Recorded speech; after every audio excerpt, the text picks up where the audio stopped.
पिछले सेशन से अब हम लोग अगला सेशन में इसमें यहाँ से पढ़ते हैं these resources were used to finance.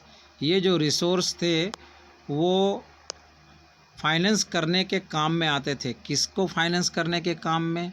Kings establishment, राजा के जो विभिन्न प्रकार के इस्टेब्लिशमेंट थे, यानी उनके जो संरचना, ढांचागत संरचनाएं थी, है ना, मतलब राज्य में जो विभिन्न प्रकार के कुछ, जैसे घर बनाना है, बड़े बड़े घर बनाना है, बड़े बड़े तालाब खुदवाने हैं, या सड़कें बनानी हैं, या सेना को का रख रखाव करना है, नए नए हथियार खरीदने हैं, हाथी खरीदना है।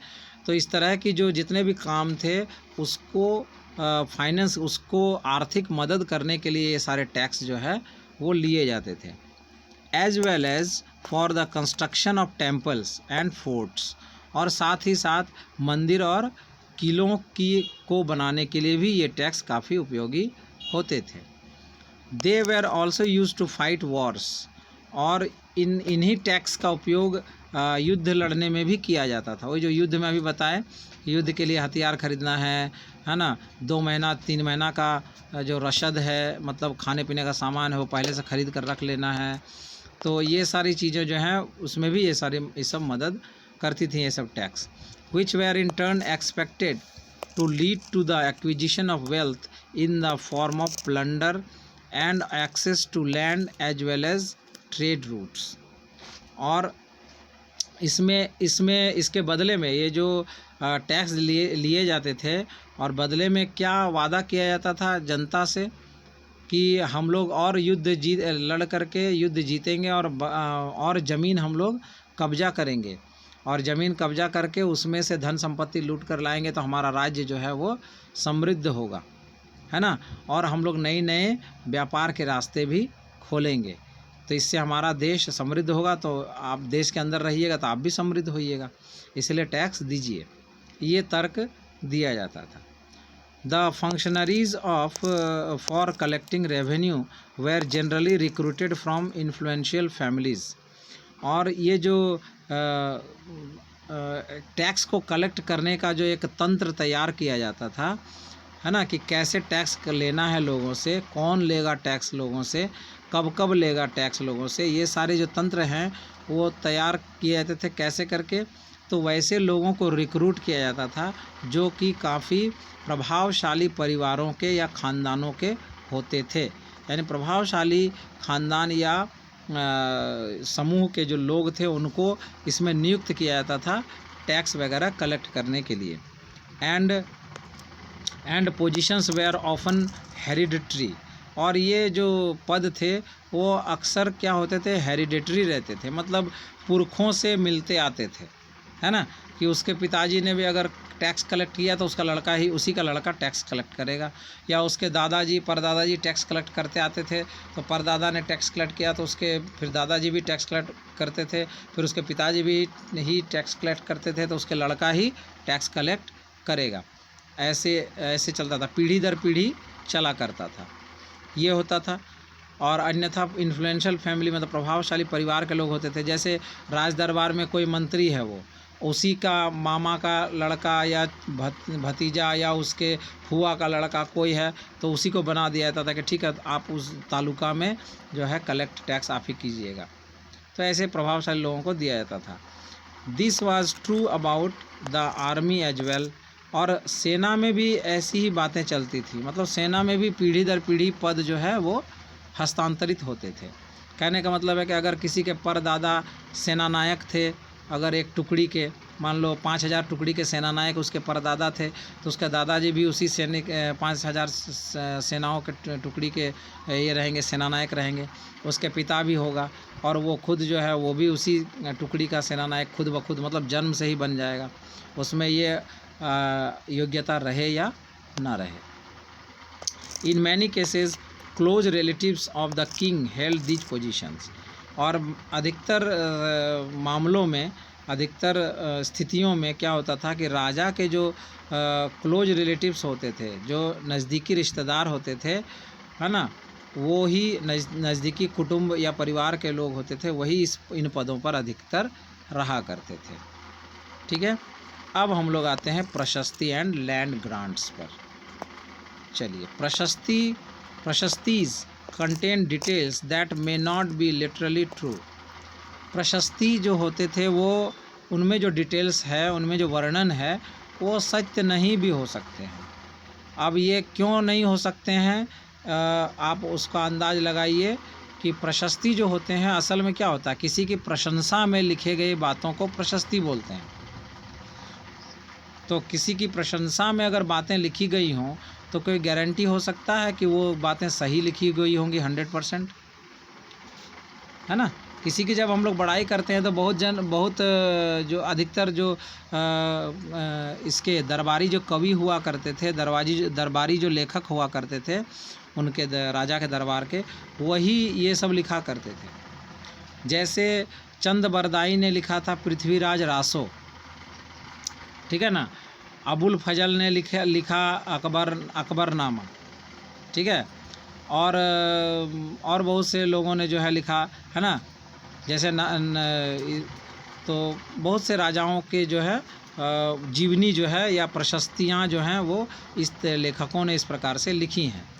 तो प्रशस्ति मतलब प्रशंसा वाला, तो उसमें जो है वो जानबूझ करके क्या किया जाता था कि जो राजा के जो दुर्गुण हैं उनको छुपा दिया जाता था और जो अच्छे गुण हैं उसी को ही लिखा जाता था।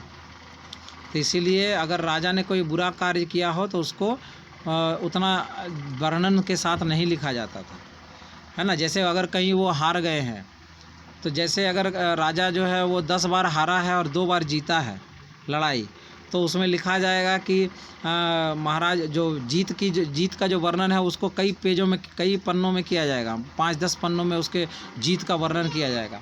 जबकि उसके हार का वर्णन जो है उसमें सिर्फ इतना 2 लाइन लिख दिया जाएगा कि कई बार राजा को हार का भी सामना करना पड़ा। मतलब 10 बार हारा, वो 10 बार नहीं लिखेगा कई बार हार का सामना करना पड़ा।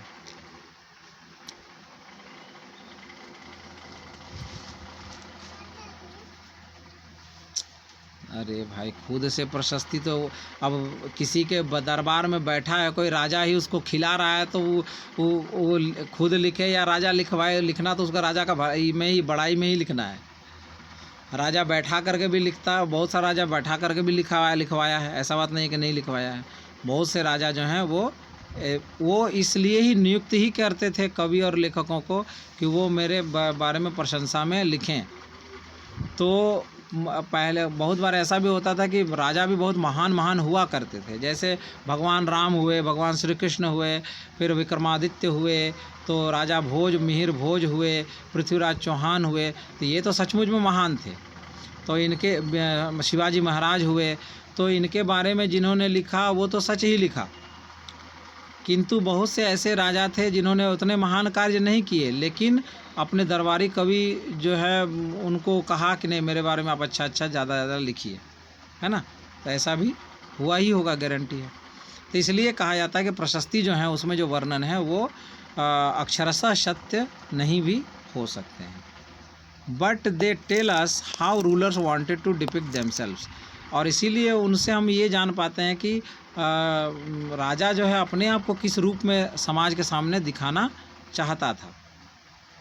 एज वैलियंट विक्टोरियस वॉरियर्स, है ना। वो अपने आप को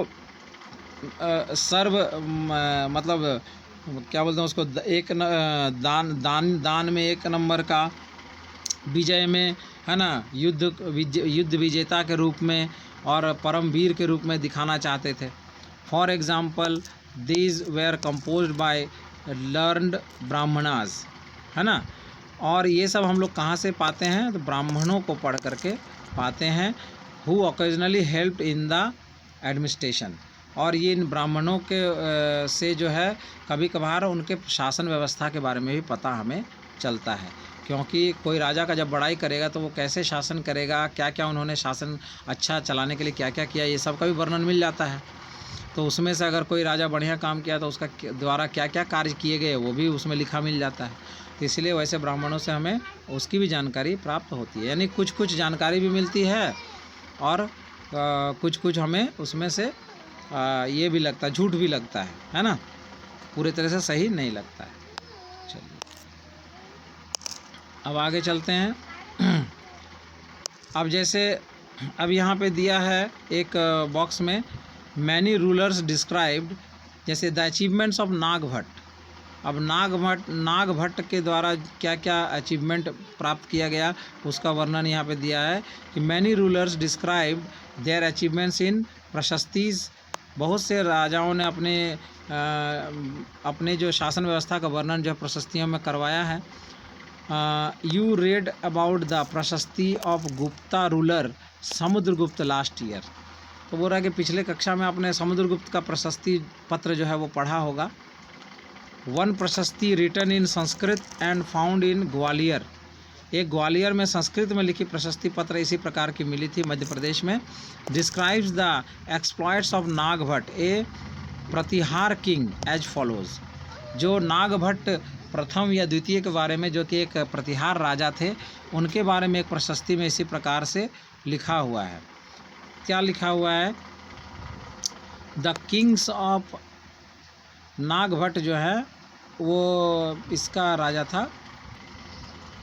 तो इस तरह से इस संस्कृत प्रशस्ति से ये पता चलता है नागभट्ट के बारे में कि उन्होंने Andhra Pradesh, king of Andhra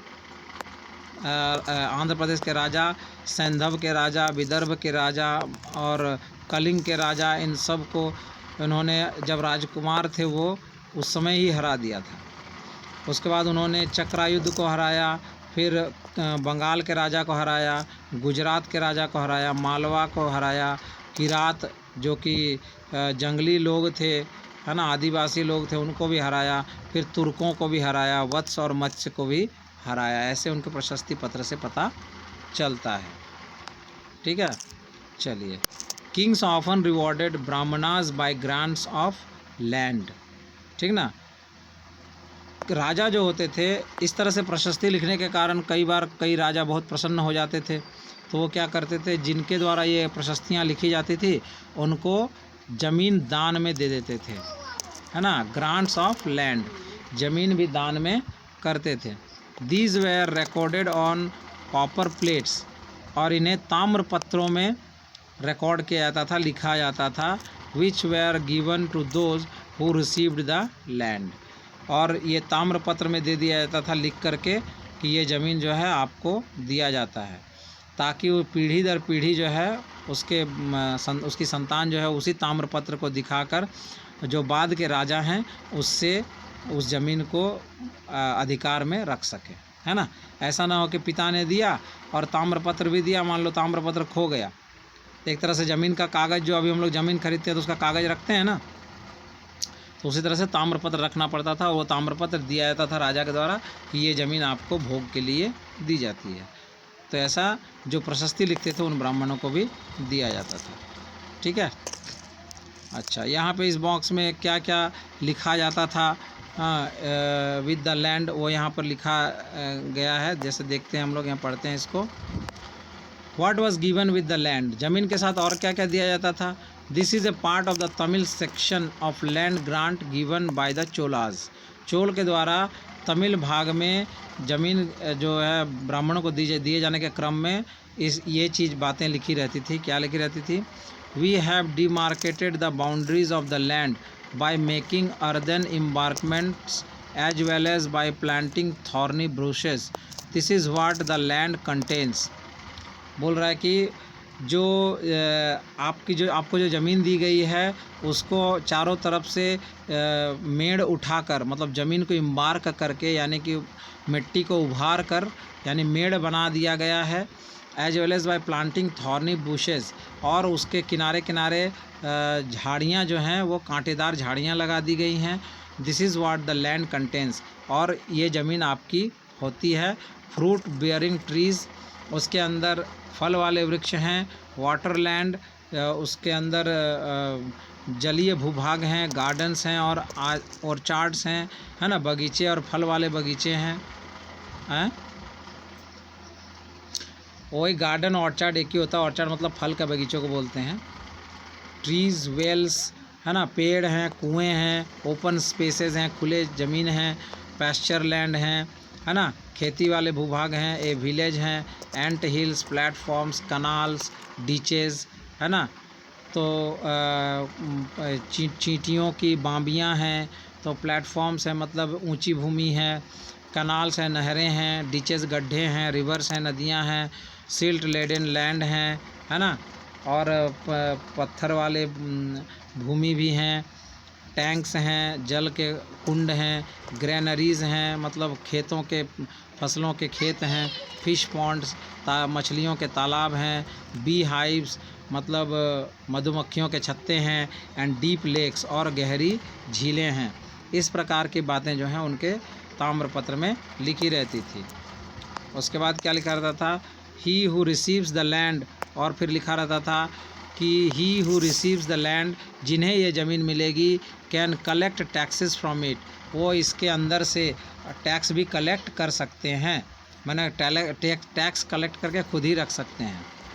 he can collect the taxes imposed by judicial officers as fines, और वे जो हैं टैक्स को कलेक्ट कर सकते हैं, जैसे पूरे राज्य में जो न्यायिक अधिकारी जो निर्णय करते हैं उसी के आधार पर वो टैक्स कलेक्ट कर सकते हैं। The tax on betel leaves, जैसे पान के पत्तों पर टैक्स कलेक्ट कर सकते हैं। देन ऑन वूवन क्लॉथ, मतलब बुने हुए कपड़ों पर टैक्स ले सकते हैं। As well as on vehicles, और वाहनों पर भी टैक्स ले सकते हैं। He can build large rooms, वो अपने ज़मीन पर बड़े बड़े कमरे बना सकते हैं। With upper stories made of baked bricks, और ऊपर तल्ला का घर भी बना सकते हैं जो कि पक्की ईंटों का हो सकता है। He can get large and small wells dug, वो बड़े बड़े और बड़े या छोटे कुएं खोद सकते हैं। He can plant trees and thorny bushes, वो कांटेदार या फलदार वृक्ष लगा सकते हैं। If necessary he can gate canals and constructed for irrigation, अगर उनको सिंचाई के लिए ज़रूरत हो तो नहरें भी खोद सकते हैं। He should ensure that water is not wasted, लेकिन उन्हें यह ध्यान रखना है कि पानी की बर्बादी ना हो। And that embankments are buffed built, और जो एम्बार्कमेंट्स हैं वो बर्बाद ना हो, मतलब जो खेत की जो मेड़ वो लगाएं तो वो मेड़ जो है वो टूटे फूटे नहीं, ये उनको खुद ही देखना पड़ेगा। तो इस तरह के ताम्र पत्रों में इस तरह की बातें लिखी हुई रहती थी और ये उनको दे दिया जाता था, है ना, उन ब्राह्मणों को जो कि प्रशस्ति पत्र लिखते थे। और कब दे दिया जाता था, जब वो राजा बहुत ही प्रसन्न हो जाते थे तब। Unusual for the 12th century was a long Sanskrit poem containing the history of kings who ruled over Kashmir।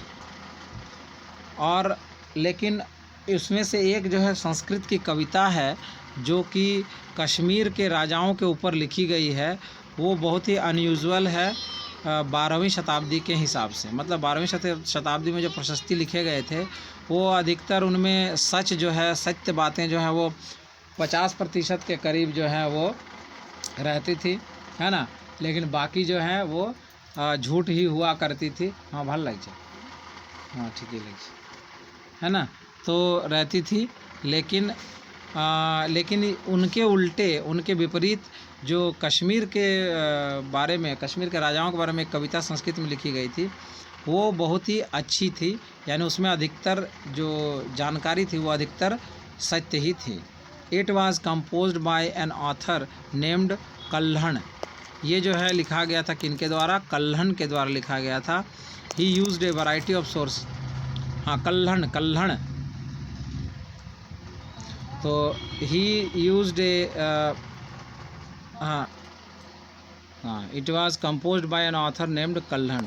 ये जो है एक कल्हण नाम के ऑथर थे, उनके द्वारा बनाई गई थी ये कविता, रची गई थी। ही used A variety of sources, इसके लिए उन्होंने इस कविता को रचने के क्रम में उन्होंने बहुत प्रकार के स्रोतों का उपयोग किया था, इंक्लूडिंग इनक्रिप्शंस, जिसमें शिलालेख या ताम्रपत्र, है ना, ये सब का भी उपयोग किया गया था। डॉक्यूमेंट्स, बहुत प्रकार के इसका पुस्तकों या ग्रंथों का अध्ययन किया गया था। आई विटनेस, बहुत से जो प्रमाण थे, जो मतलब क्या बोलते हैं, आँखों देखा प्रमाण वाले जो लोग थे, प्रत्यक्ष प्रमाण वाले जो लोग थे, उनकी भी बातों को शामिल किया गया, है ना। एंड अर्लियर हिस्ट्रीज़, और उसके पूर्व की जो कहानियाँ थी, जो इतिहास था, उसका भी अध्ययन करके और इस कविता को लिखा गया था। To write his account unlike the writers of prashastis, है ना, जबकि जो प्रशस्ति लिखा जाता था उसमें इस तरह का अध्ययन खोज बीन कर के नहीं लिखा जाता था। उसमें बस उनको जो मालूम रहता था घर में बैठ कर के और अपने आँखों से उन्होंने जो देखा था या पूर्वज जो कहते आ रहे थे, बस उसी से रच दिया जाता था, कविता या कहानी बना दिया जाता था। He was often critical about rulers and their policies. और ऐसी बात नहीं है कि कल्हण ने जो है केवल प्रशंसा ही कर दिया है हर राजा का। मतलब उन्होंने एक ऐसी कविता लिखी है जिसमें कश्मीर में राज करने वाले कम से कम 12 पीढ़ी के राजाओं का नाम उन्होंने बताया है, और हर राजा का क्या गुण था, क्या दोष था, उन्होंने दोष और गुण दोनों ही उसमें वर्णन किए हैं। तो इस प्रकार से हमें एक प्रकार से ज़्यादा सत्य बातें उस समय की पता चलती हैं इस पुस्तक से, इसलिए उसे काफ़ी एक क्या उसको जो है बोलते हैं महत्वपूर्ण स्रोत के रूप में, प्रमाण के रूप में भारतीय इतिहास में माना जाता है। कल्हण का उसका नाम है राज तरंगिनी, यहाँ पर नाम नहीं बताया गया है, उस पुस्तक का नाम है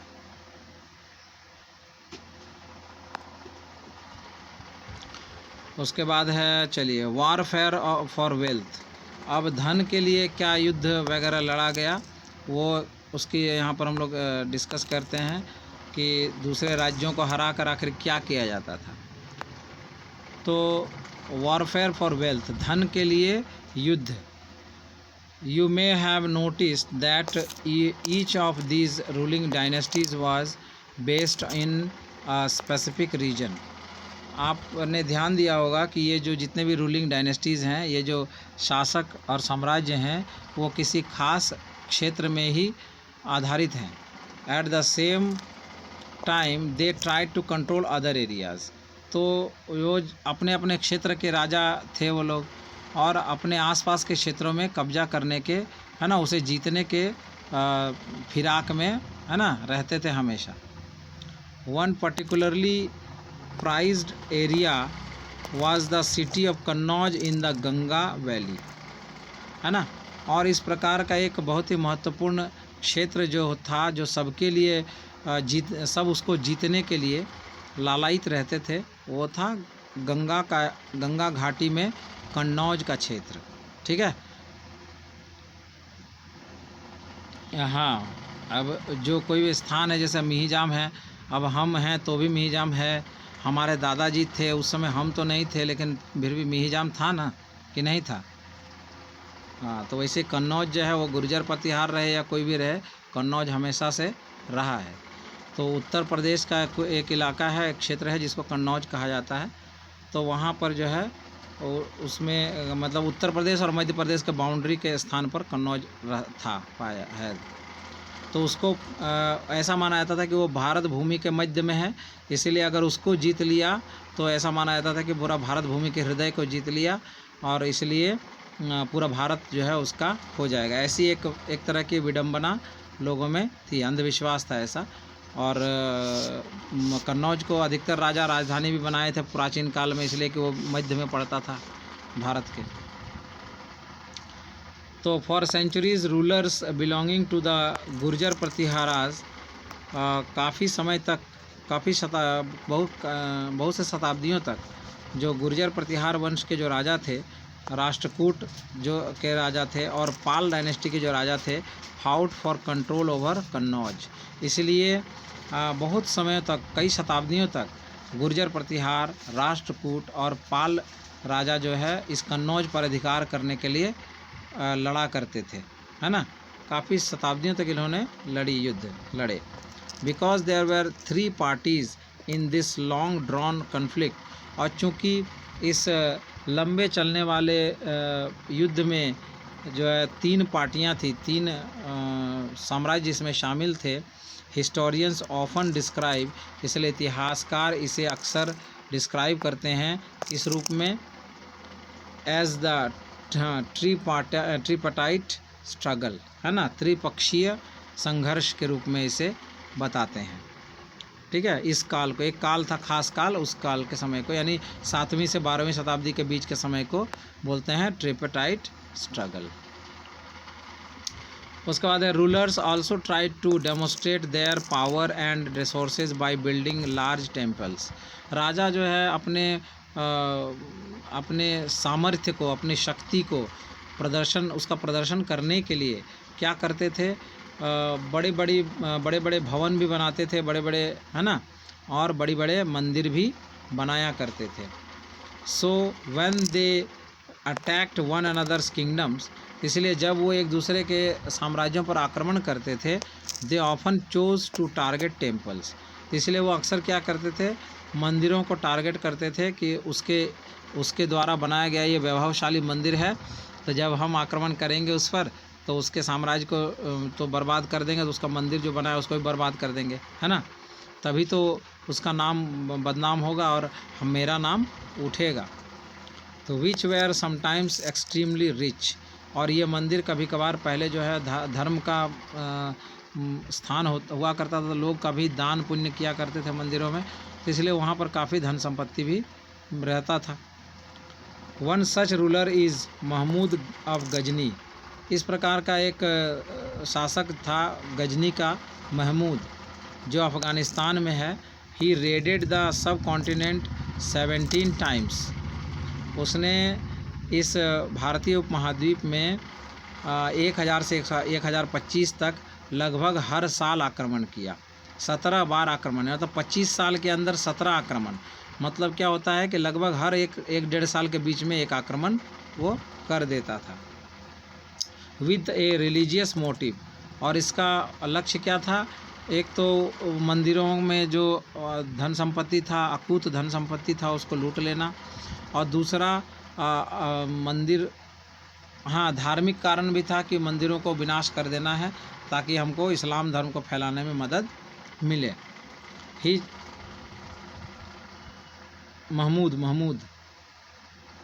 महमूद गजनवी इसको कहा जाता है, गजनी का शासक था इसलिए गजनवी कहा जाता है, Mahmood Ghaznavi,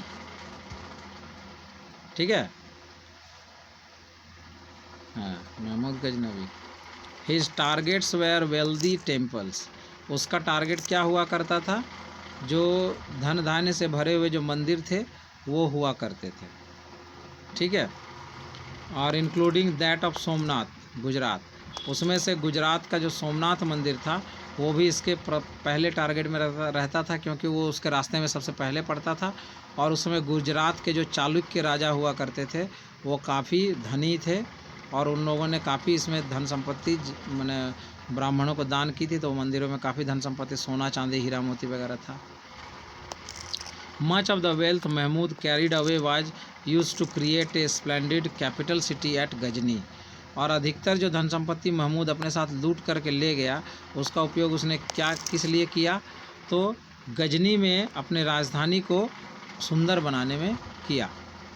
other kings who engaged in warfare included the Chahamanas, और दूसरे जो राजा इस प्रकार के युद्ध में जो व्यस्त थे, संलग्न थे, वो थे चौहान राजा, letter known as the Chauhans, है ना, चाहमान राजा को क्या कहा जाता है, चौहान्स भी कहा जाता है।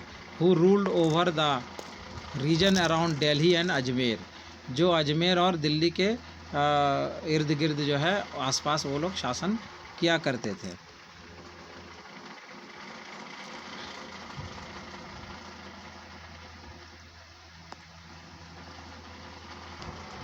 हाँ, तो other kings who engage in warfare include, तो ये चौहान वाला बात बता दी हम लोग कि चौहान लोग जो है वो भी युद्ध में काफ़ी मशगूल थे, मतलब लगे हुए थे। Who ruled over the region around Delhi and Ajmer, जो दिल्ली और अजमेर के समीप राज्य किया करते थे। They attempted to expand their control to the west and the east, तो लोग क्या कर रहे थे, पूरब की ओर भी बढ़ने का प्रयास कर रहे थे और साथ ही साथ पश्चिम की तरफ भी बढ़ने का प्रयास कर रहे थे। Where they were opposed by the Chalukyas, तो पश्चिम की ओर बढ़ने के क्रम में उनका सामना जो है या उनका विरोध किसने किया, चालुक्यों ने किया। कहाँ पर, ऑफ गुजरात, यानी गुजरात के जो चालुक्य राजा थे वो लोग उसका विरोध किए उन्होंने। नहीं नहीं, गुजरात स्थान का नाम है, चालुक्य राजपूत राजाओं का वंश का नाम है, जैसे चौहान वंश का नाम है ना। हाँ, तो वैसे तो वहाँ पर गुजरात के क्षेत्र में चालुक्य राजा लोग शासन किया करते थे। ठीक है। पल्लवा, प, पल्लव, पल्लव भी वंश का नाम है, डायनेस्टी मैंने वंश का नाम है, पल्लव वंश। तो वहाँ चालुक्यों ने, गुजरात के चालुक्यों ने पश्चिम की तरफ बढ़ने से उनका विरोध किया। And the गढ़वाल्स of western Uttar Pradesh, और पश्चिमी उत्तर प्रदेश में गढ़वाल राजा थे, जो थे गढ़वाल वंश के, है ना, उन लोगों ने भी उनका विरोध किया। The Chahamana ruler was Prithviraj third, है ना, तो जो पृथ्वीराज तृतीय जो थे, who defeated an Afghan ruler named Sultan Muhammad Ghori. तो पृथ्वीराज तृतीय ने जो है इसके अफ़गान सुल्तान मोहम्मद गोरी को 1191 में हराया था, but lost to him the very next year, लेकिन अगले ही साल वो उससे हार गए थे। ठीक है, 1192 में। हाँ, पार्ट नहीं, वही हम बोल रहे, एक बार कल ही हम तुमको बताए थे कि पहले का ये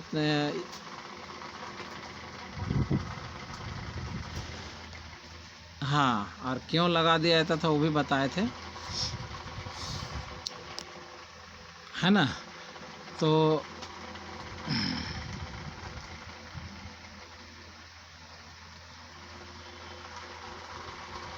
हाँ, ये बोला।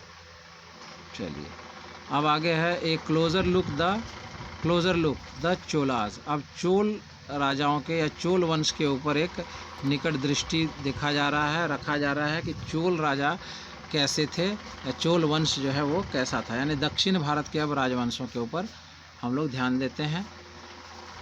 फ्रॉम उरयूर टू तंजाउर, जो चोल वंश जो था उनका जो साम्राज्य फैला हुआ था, कहाँ से कहाँ तक फैला हुआ था, उरयूर से तंजाउर तक फैला हुआ था, है ना।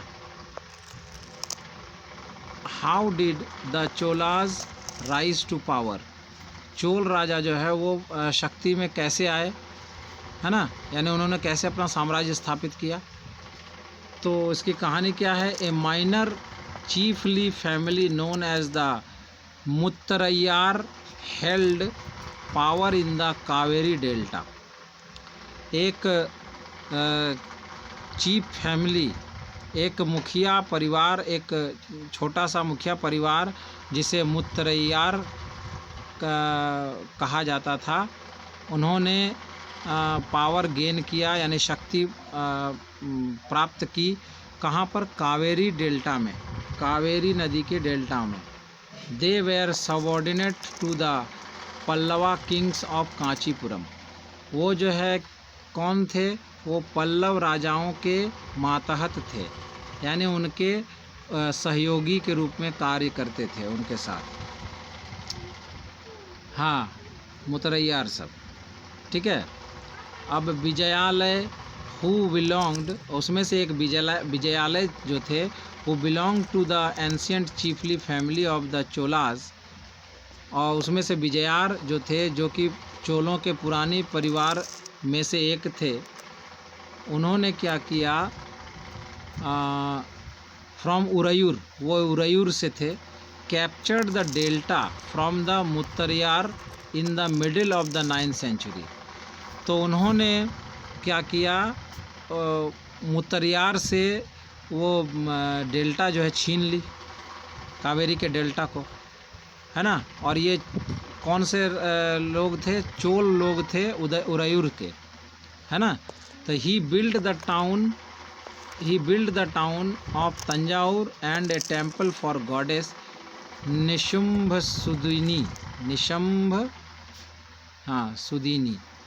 तो और उन्होंने उस ज़मीन को कब्जा कर लिया और तंजाउर नगर बसाया, और एक देवी माँ निशुंभ सुदीनी का जो है एक मंदिर बनवाया।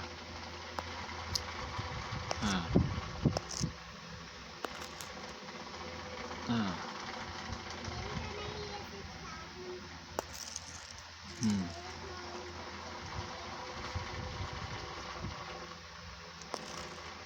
हम्म हम्म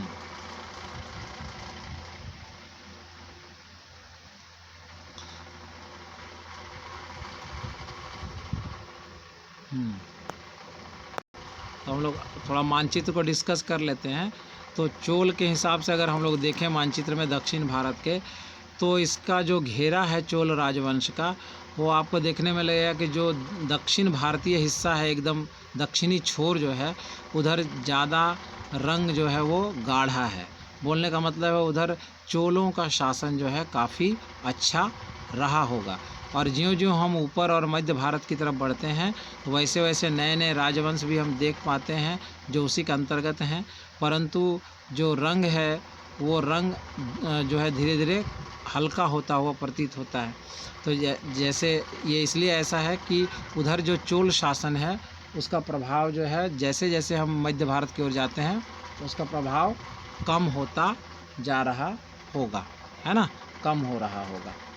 तो इस प्रकार से, और उसमें से कोई राजा जो हैं वो जो जो महान प्रतापी हुए होंगे चोल में से, वो उतने दूर तक अंतिम रूप से गए होंगे, इसलिए उनकी सीमा जो है वो वहाँ तक रखी गई है। ठीक है। मेरे चैनल को सब्सक्राइब करने के लिए सबसे पहले लाल रंग के सब्सक्राइब ऑप्शन को टच कर लें। फिर मेरे हर वीडियो की नोटिफिकेशन आपको जल्द से जल्द मिल सके, इसके लिए बेल आइकन को प्रेस कर लें, उसमें से ऑल बेल आइकन को प्रेस कर लें। वीडियो को लाइक करने के लिए अप थंब ऑप्शन को प्रेस कर लें, और दोस्तों को शेयर करने के लिए शेयर ऑप्शन को भी प्रेस कर लें।